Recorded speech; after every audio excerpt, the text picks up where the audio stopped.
우리가 한 1년 조금 넘게 시편 말씀으로 격주로 하나님 말씀을 들었습니다. 제가 세보니까 작년 9월부터 이제 시편으로 설교를 했는데 23회 이제 지지난주까지 시편 설교를 마쳤고요. 오늘부터는 요한계시록에 기록된 하나님의 말씀을 전하도록 하겠습니다.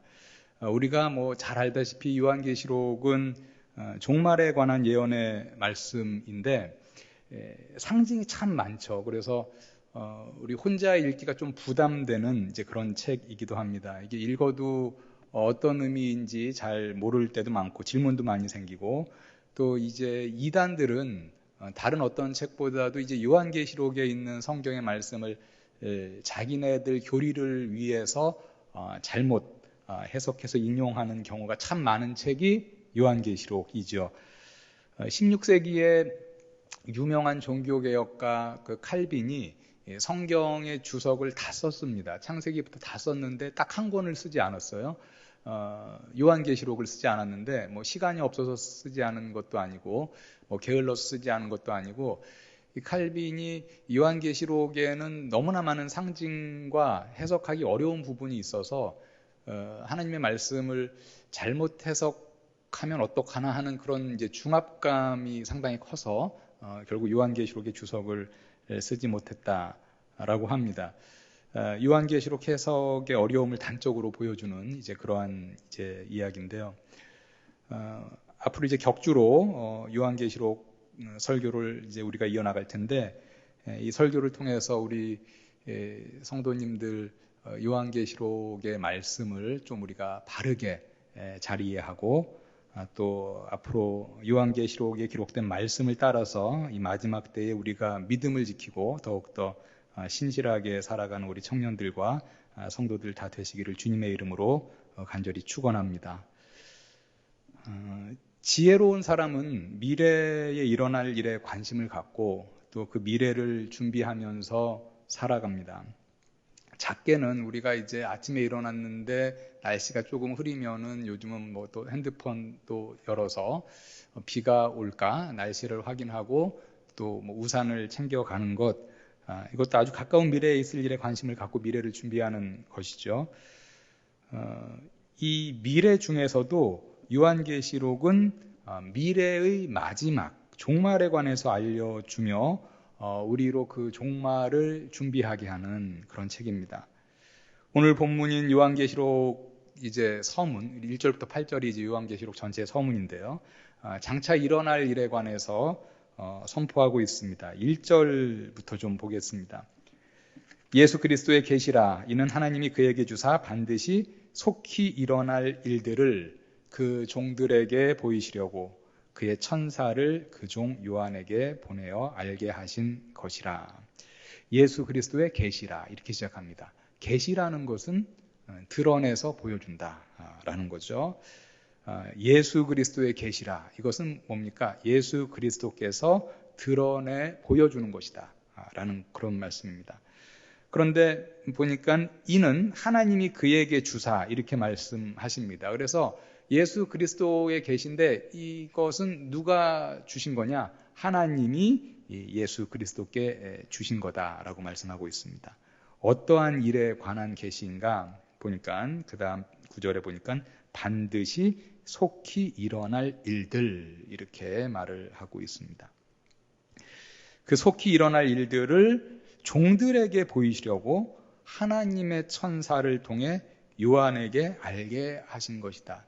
이 한 절 말씀인데요, 상당히 좀 과정 절차가 좀 꽤 많습니다. 이게 지금 예수 그리스도의 계시라 이렇게 시작했잖아요.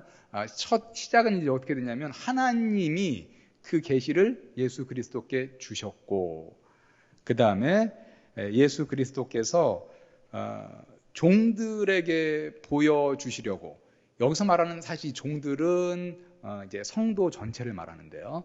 종들에게 보여주시려고 하나님의 천사를 통해 요한에게 알게 하셨다라고 얘기합니다. 그러니까 하나님, 그 다음에 예수 그리스도, 그 다음에 요한인데 예수 그리스도와 요한 사이에는 천사를 통해서 요한에게, 그리고 요한을 통해서 종들. 근데 종들은 성도라고 얘기했죠. 이 종들을 이제 성도들이라고 얘기하는 그 이유는 11절 오늘 본문 약간 뒤에 보면은 지금 요한에게 너가 보는 것을 7교회 성도들에게 보내어 알게 하라 이렇게 말씀하는 부분이 있습니다. 이르되 내가 보는 것을 두루마리에 써서 에베소, 서머나, 버가모, 두아디라, 사데, 빌라델비아, 라오디게아 등 7교회에 보내라. 그러니까 아까 이제 요한에게 종들에게 알게 하기 위해서 이렇게 됐는데 이제 11절에 보니까 그러한 7교회의 성도들에게 이제 알게 해라, 보내라라는 거죠. 즉 속히 일어날 일들을 요한을 통해서 종들에게 보이라라는 것은 7교회로 지금 대표되는 그 교회의 성도들, 뭐 우리도 포함되는 거죠. 그 성도들에게 보여라라는 그런 말씀입니다. 이 성경에서 우리가 하나님의 종 이렇게 얘기하면 일반적으로는 뭐 구약 시대에는 선지자, 제사장, 왕 뭐 이런 사람들, 또 신약 시대에는 어떤 뭐 감독, 뭐 목사, 뭐 목회자 이런 사람들을 지칭할 때가 많지만 이 종이라는 것이 또 이제 넓은 의미로 쓰일 때는 집단적으로 이스라엘 백성 전체를 하나님의 종이라고 얘기할 때도 있고 우리 성도들 전체를 또 하나님의 종이다 이렇게 얘기할 때도 있습니다. 이사야 41장 8절 같은 구절이 이 종이 어떤 개인이 아니라 어떤 백성을 지칭하는 그러한 이제 예인데요. 이렇게 말씀합니다. 그러나 나의 종 너 이스라엘아, 내가 택한 야곱아, 나의 벗 아브라함의 자손아, 나의 종 이스라엘아. 이스라엘 백성 전체를 나의 종이다 이렇게 얘기하죠. 영적 이스라엘인 우리 성도들 하나님의 종이죠. 물론 뭐 주의 종 이렇게 할 때 저 같은 이제 목사를 얘기할 때가 일반적으로 많이 있지만 성경에서는 여러분들도 다 이제 주의 종이다 이렇게 얘기한다는 거죠. 영적 이스라엘 또 이스라엘 백성 구약 시대에는 종이라고 이렇게 불렸습니다. 오늘 지금 요한계시록 1장 1절에서 종들에게 알게 하게 하심이다. 종들에게 보이시려고 할 때 그 종들 교회의 이제 성도들에게 보이기 위함이다라는 말씀입니다.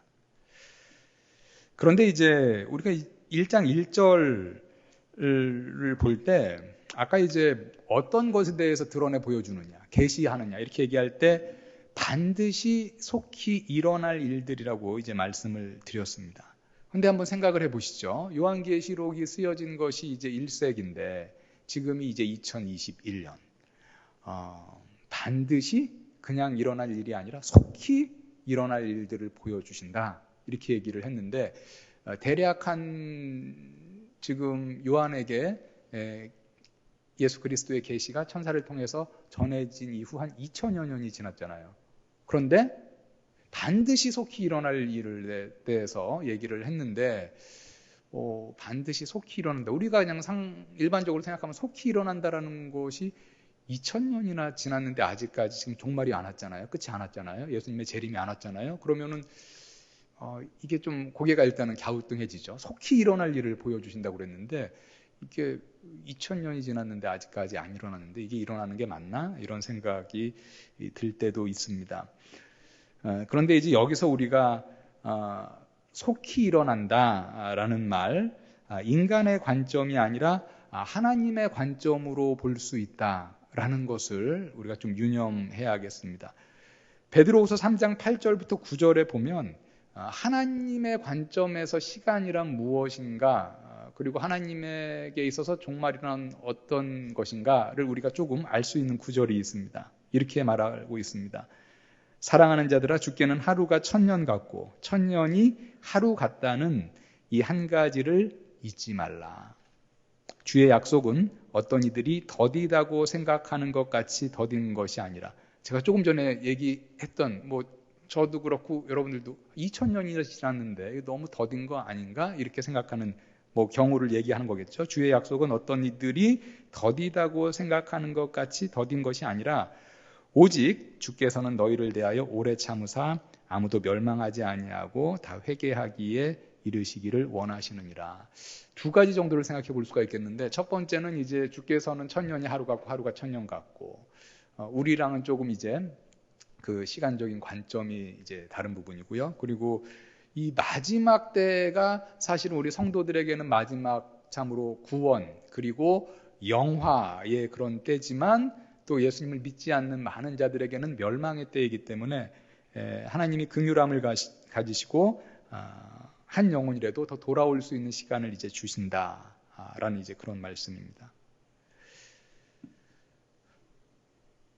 요한은 이 하나님과 예수 그리스도께 받아서 자신이 증언하는 이 계시의 말씀을 읽는 자, 듣는 자, 지키는 자가 다 이제 복되다. 이제 그런 말씀을 하는데요. 그러니까 요한계시록을 읽는 자도 복되고 듣는 자도 복되고 또 지키는 자도 복된다. 이런 말씀을 3절에서 합니다. 이번 주 요절로 정했는데요.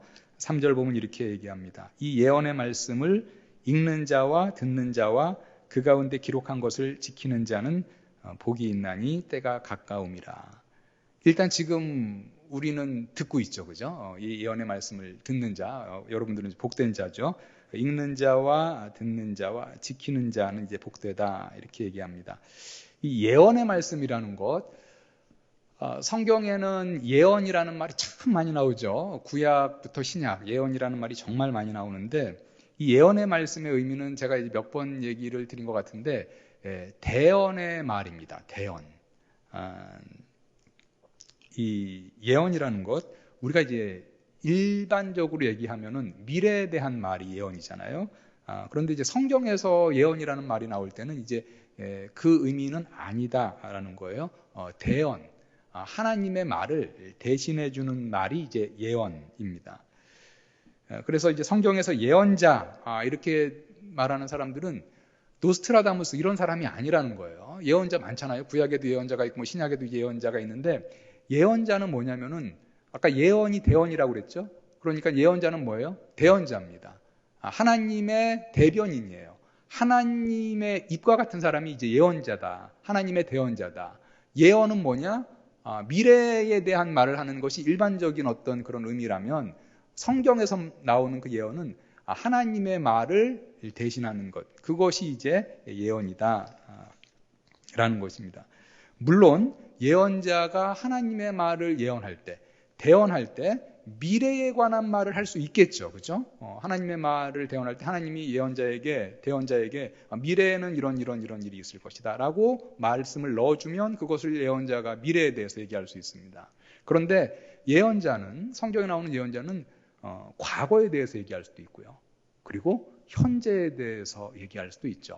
그래서 구약에 보면은 많은 예언자들이 사실은 뭐에 대해서 많이 얘기했습니까? 현재에 대해서 얘기했어요. 현재 이스라엘의 죄에 대해서, 우상숭배의 죄에 대해서, 너희들 하나님께 돌아오라, 회개해라.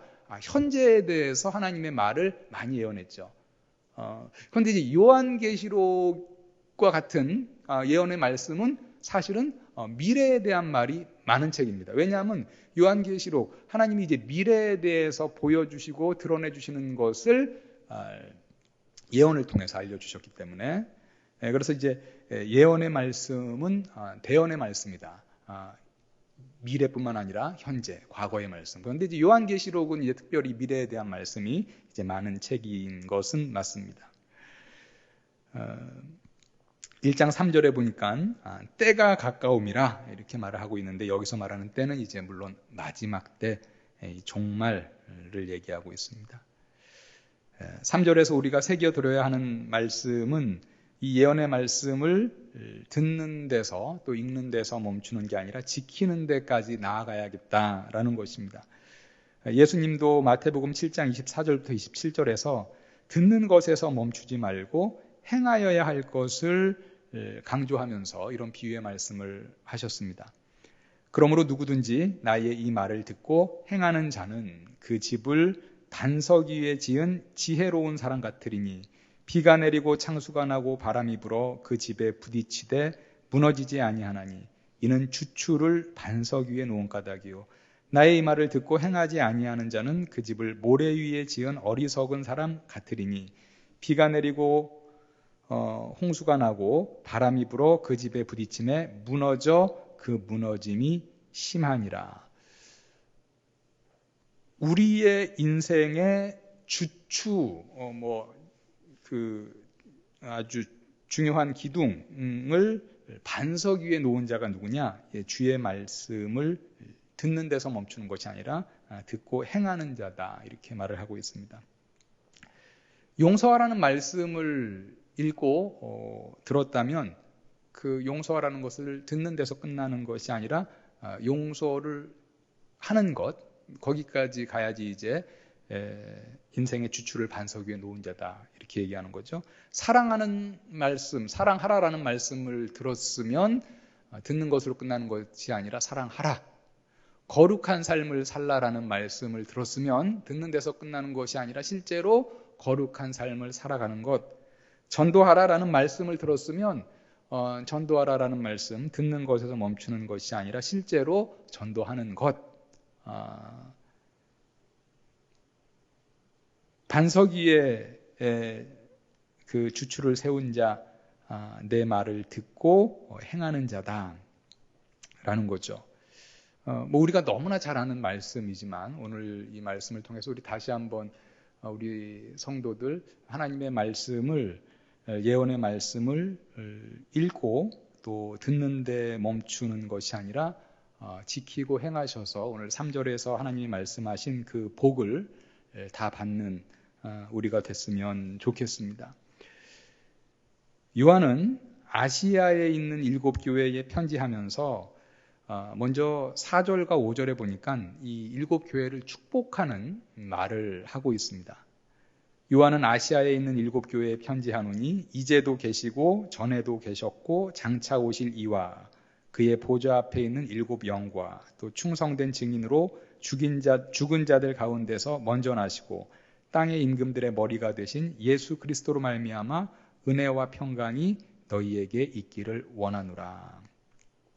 여기 4절 보니까는요, 요한은으로 시작하죠. 요한은 아시아에 있는 7교회에 편지하노니.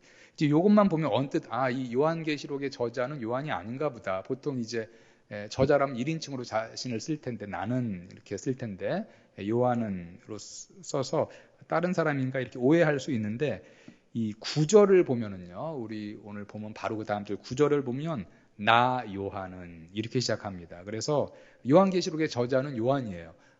그런데 이제 요한은이라고 자신을 좀 객체화해서 이렇게 기록한 부분도 있음을 우리가 알 수 있습니다. 아시아에 있는 7교회, 이 아시아는 물론 우리가 잘 알다시피 지금 우리가 말하는 아시아는 아니죠. 그죠? 우리 지금은 아시아 대륙이 엄청나게 크잖아요. 그런데 이 시대에 요한계시록을 요한이 쓸 때의 아시아는 어떤 지역이었냐면요. 지금의 터키, 그것도 터키의 서쪽 지역. 그걸 이제 아시아라고 불렀습니다. 그러니까 이제 성경에 나오는 아시아는 지금 우리가 현대 사회에서 얘기하는 아시아랑은 많이 다른 그런 이제 아주 협소한 그런 이제 지역을 얘기하는 거죠. 그래서 이 지금 아시아에 있는 7교회를 축복하는 말씀을 4절과 5절에서 주고 있는데 사실 이 4절과 5절 축복의 말씀 중요한 말씀이기도 하지만 동시에 우리가 이제 하나님, 삼위일체 하나님을 우리가 여기서 볼 수 있는 또 그런 구절이기도 합니다. 삼위일체라는 것은 우리 신앙 고백에 있어서 매우 중요한 그런 고백이죠. 여러분들 세례 받을 때 또 교리문답 이런 거 할 때 삼위일체 하나님을 믿으십니까? 이런 이제 질문 받으셨을 거예요. 매우 중요합니다. 그런데 사실 이 정작 이렇게 중요한 삼위일체 하나님을 고백하는 것, 성부, 성자, 성령 하나님을 고백하는 것. 근데 삼위일체라는 말은 성경에는 한 번도 나오지 않습니다. 트리니티라고 얘기하는데 이 삼위일체는 성경에는 한 번도 나오지 않지만 학자들이 이렇게 성경에 있는 하나님의 존재 방식을 어떻게 표현할 수 있을까? 머리를 짜서 삼위일체라는 말을 이제 만들어낸 건데 성경에는 나오지 않지만 우리가 성경에 보면 성부, 성자, 성령 하나님으로 이제 존재하는 것을 우리가 볼 수 있는데 바로 이 요한계시록 1장 4절과 5절에서도 그 삼위일체 하나님의 모습을 우리가 볼 수 있습니다. 여기에 보면 요한은 아시아에 있는 7교회에 편지하노니 하고 이제도 계시고 전에도 계셨고 장차 오실 이와 이렇게 얘기하죠. 이분이 이제 성부 하나님입니다. 이제도 계시고 전에도 계셨고 장차 오실 이와 그리고 그의 보좌 앞에 있는 일곱 영, 그의 보좌 앞에 있는 일곱 영이 바로 성령 하나님입니다. 우리가 이것만 보면 언뜻 보면 성부 하나님 앞에 그의 보좌 앞에 있는 일곱 영은 어떤 천사들을 얘기하는 것이 아닐까 이런 생각을 먼저 할 수 있습니다.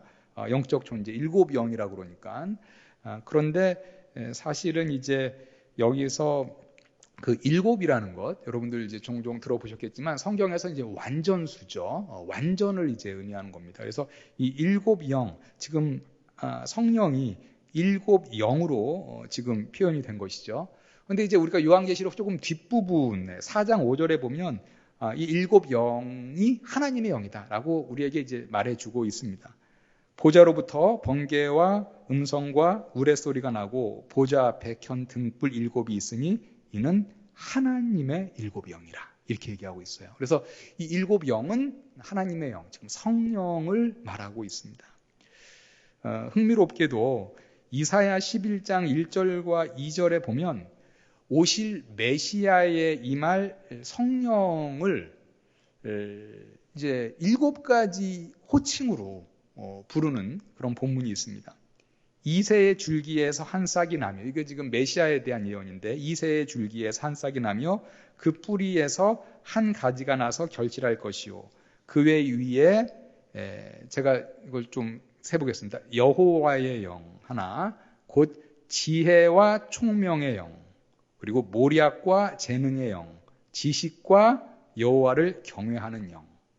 그래서 지금 오실 메시아 위에 하나님의 영이 임할 것이다 라고 얘기하면서 여기 보니까 지금 여호와의 영, 지혜의 영, 총명의 영, 모략의 영, 재능의 영, 지식의 영, 여호와를 경외하는 영 7가지 영으로 지금 붙이고 있어요. 그런데 지금 흥미롭게도 지금 요한계시록 1장에서는 하나님의 보좌 앞에 있는 7영, 그런데 아까 봤듯이 4장에서 보면 하나님의 7영이다. 그래서 이것은 이제 성령을 지금 얘기하는 것이죠. 그리고 이제 5절에 보면 충성된 증인으로 죽은 자들 가운데서 먼저 나시고 땅 위에 임금들의 머리가 된 예수 그리스도라고 말해서 여기는 이제 성자 예수 그리스도를 아주 선명하게 지칭을 하고 있습니다. 그래서 4절과 5절의 말씀을 보면 성부 하나님, 그 다음에 7영, 성령 하나님, 그리고 성자 하나님, 예수 그리스도의 삼위일체 하나님의 지금 축복의 그런 말씀이죠. 제가 다시 한번 읽어보면 요한은 아시아에 있는 7교회에 편지하노니 이제도 계시고 전에도 계셨고 장차 오실 이와 성부 하나님, 그의 보좌 앞에 있는 7영과 성령 하나님, 또 충성된 증인으로 죽은 자들 가운데서 먼저 나시고 땅의 임금들의 머리가 되신 예수 그리스도로 말미암아 성자 하나님으로 말미암아 은혜와 평강이 너희에게 있기를 원하노라. 자, 이렇게 축복하는 거죠. 그래서 먼저 지금 7교회에 성부, 성령, 성자 하나님의 이름으로 은혜와 평강이 있기를 기원한다 라고 지금 축복하고 있습니다. 우리가 삼위일체에 대해서 잠깐 지금 조금만 더 생각을 해보면요. 이 성부, 성자, 성령 하나님을 요한계시록 1장 4절과 5절이 지금 언급하고 있다 말씀을 드렸는데, 이 외에도 아주 대표적인 삼위일체, 성부, 성자, 성령 하나님을 언급하는 그 성경의 구절은 예수 그리스도의 지상명령, 마태복음 28장 19절부터 20절과 또 우리가 이제 매주 지금도 이제 축복 기도할 때 그 인용하는 고린도후서 13장 13절이죠. 마태복음 28장 19절 20절 우리가 너무나 잘 알고 있죠. 그러므로 너희는 가서 모든 족속을 제자로 삼아 아버지와 아들과 성령의 이름으로 세례를 베풀고 내가 너희에게 분부한 모든 것을 가르쳐 지키게 하라. 성부, 성자, 성령 하나님. 그리고 고린도후서 13장 13절 주 예수 그리스도의 은혜와 예수 그리스도, 그 다음에 하나님 아버지의 사랑과 성부 하나님, 그리고 성령의 교통하심이 너희 무리와 함께 있을지어다. 여기도 역시 성부 하나님, 성자 하나님, 성령 하나님으로 기록이 되어 있습니다. 이렇게 7 교회를 삼위일체 하나님의 이름으로 축복한 요한은 5절 하반절과 6절에서 예수 그리스도를 찬양합니다. 우리를 사랑하사 그의 피로 우리 죄에서 우리를 해방하시고 그의 아버지 하나님을 위하여 우리를 나라와 제사장으로 삼으신 그에게 영광과 능력이 세세토록 있기를 원하노라. 아멘. 여기 보니까 그의 아버지 하나님, 즉 성자 예수 그리스도의 아버지 하나님을 위하여 우리를 나라와 제사장으로 삼았다. 그러니까 하나님을 위하여 우리를 나라와 제사장으로 삼았다. 우리 삶의 목적이 다름 아닌 하나님을 위한 것이구나, 하나님의 영광을 위한 것이구나 라는 것을 알 수 있는 그런 부분입니다. 우리를 나라와 제사장으로 삼으셨다.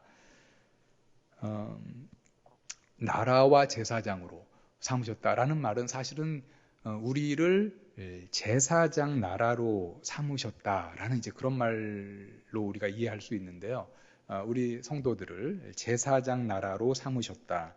그런데 이 출애굽기 19장 5절과 6절에 보면 아주 유명한 구절인데, 시내산 언약이라고 하는 구절인데, 하나님이 이스라엘 백성들을 이제 애굽에서 탈출을 해서 지켜서 시내산에서 언약을 맺죠.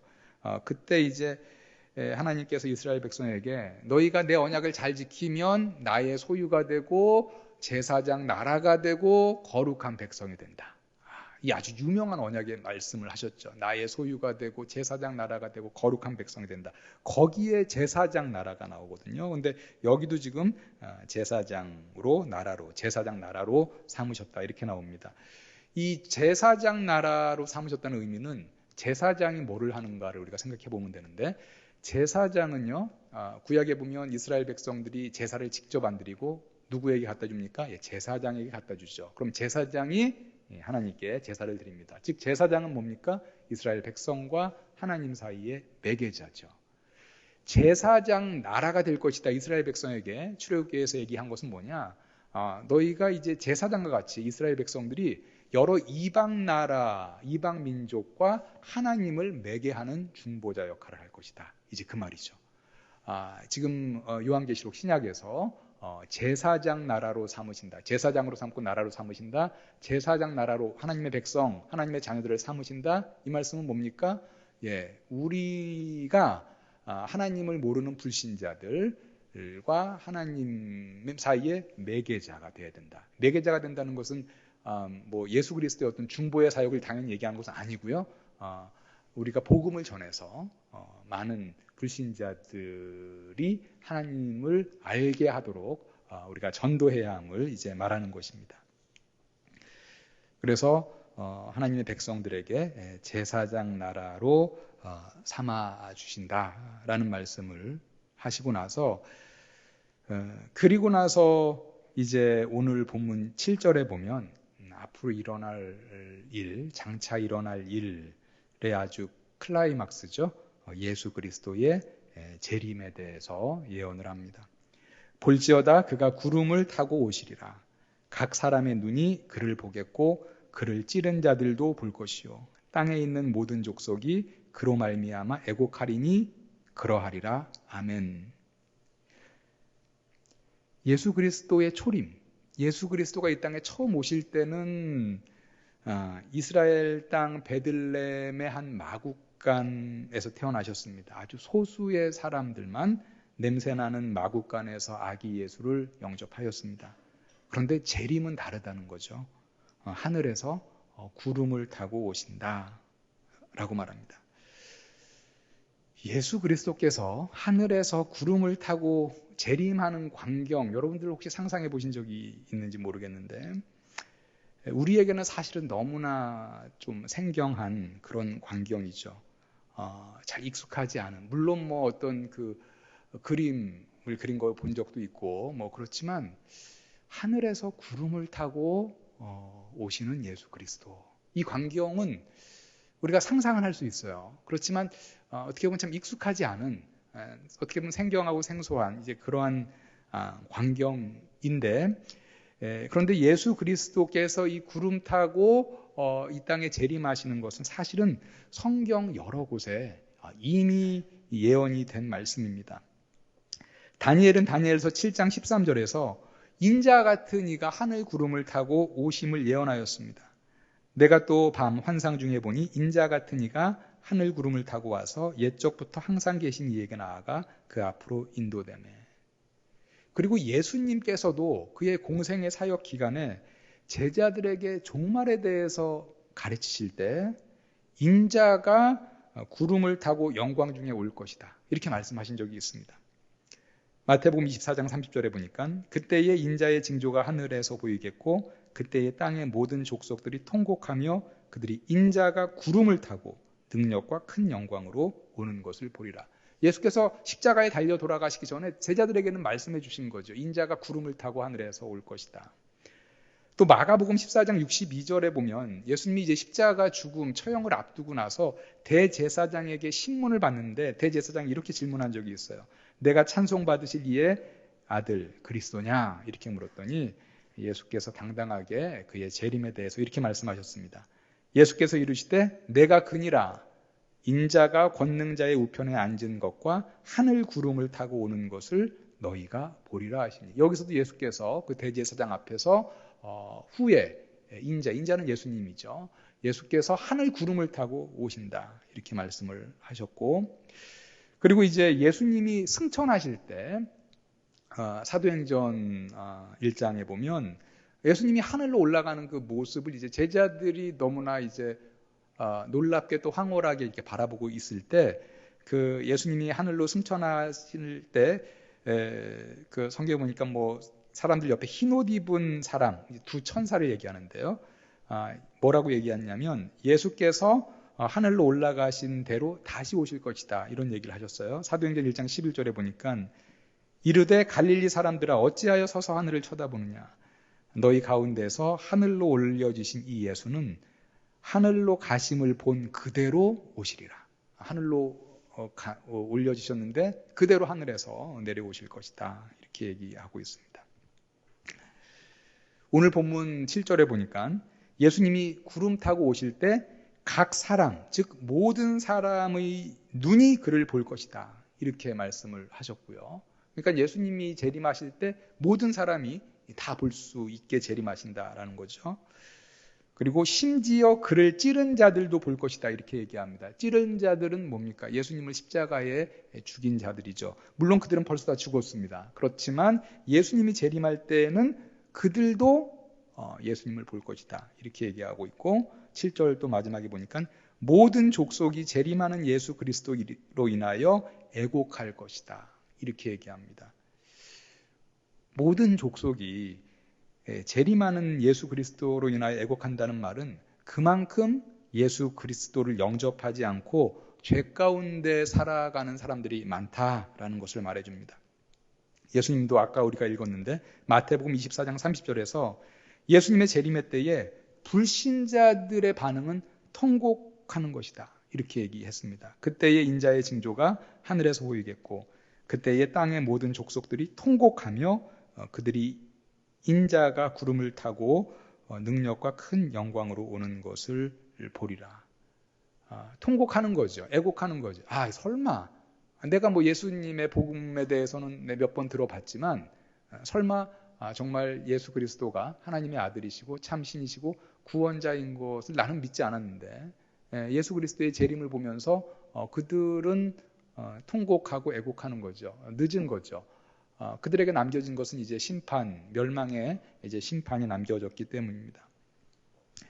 오늘 본문 마지막에서 요한은 이제 알파와 오메가 되신 하나님이 다시 오신다라는 하나님의 말씀을 인용하면서 서문을 마칩니다.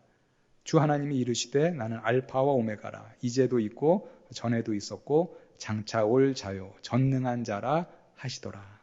이 알파 오메가라는 것, 우리가 알듯이 그리스어의 첫 번째 알파벳과 마지막 알파벳이죠. 하나님이 알파와 오메가다, 하나님이 시작과 끝이다, 하나님의 영원성을 말해주는 것입니다.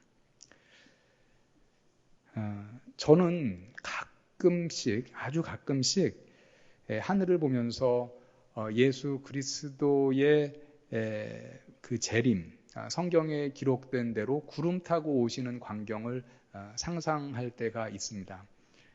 어느 때는 너무나 멋있는 노을을 바라보면서 예수 그리스도의 재림을 한번 상상해 봤습니다.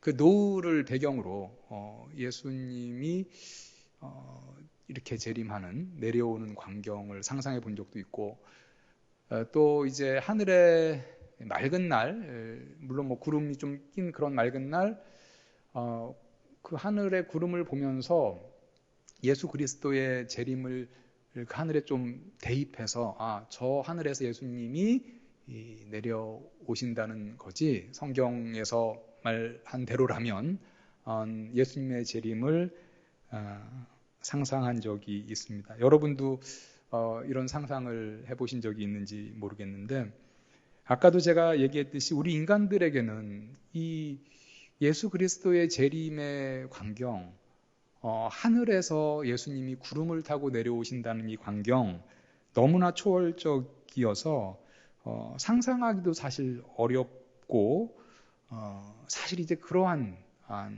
광경이기도 합니다. 너무나 황홀하고 너무나 놀라운 광경이지만 우리에게는 너무나 익숙하지 않은 이제 그러한 광경이다라는 거죠.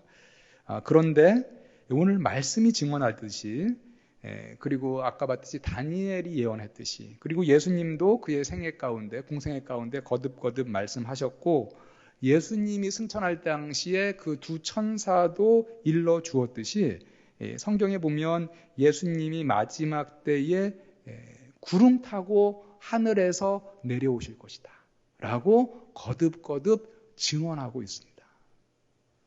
우리가 예수님을 믿는 그 믿음의 중요한 내용 가운데 하나가 이제 예수 그리스도의 재림이잖아요.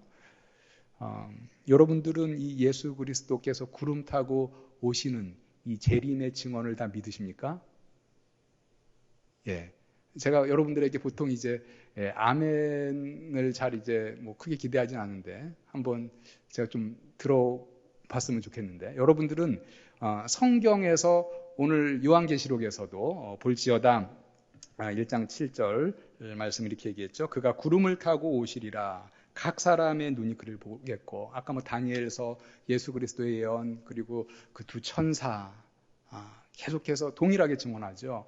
예수 그리스도께서 구름을 타고 이 땅에 다시 오실 것이다. 이렇게 말을 하고 있는데, 좀 이제 목소리를 만약에 진짜로 믿으시는 분들은 크게 좀 내주셨으면 좋겠어요. 여러분들이 예수 그리스도의 구름 타고 오신다는 성경의 예언의 말씀을 믿으십니까? 아멘. 네, 이 말을 듣기를 원했습니다. 많은 사람들은 우리가 복음을 전하고 성경 말씀을 전할 때 예수 그리스도의 재림에 대해서 구름 타고 하늘에서 와 이렇게 하면 그 무슨 고대의 무슨 신화냐, 무슨 이야기냐, 하늘에서 구름 타고 온다니, 이렇게 반응할 사람들이 많이 있겠지만, 우리는 이 성경 말씀, 하나님의 말씀을 진리로 믿는 사람들이기 때문에 우리에게는 매우 어떻게 보면 우리도 사실 잘 상상이 가지 않는 그런 광경이기는 합니다.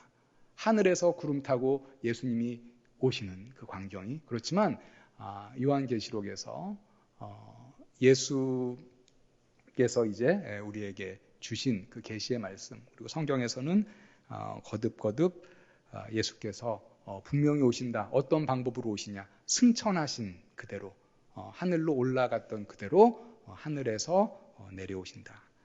이렇게 말씀하고 있습니다.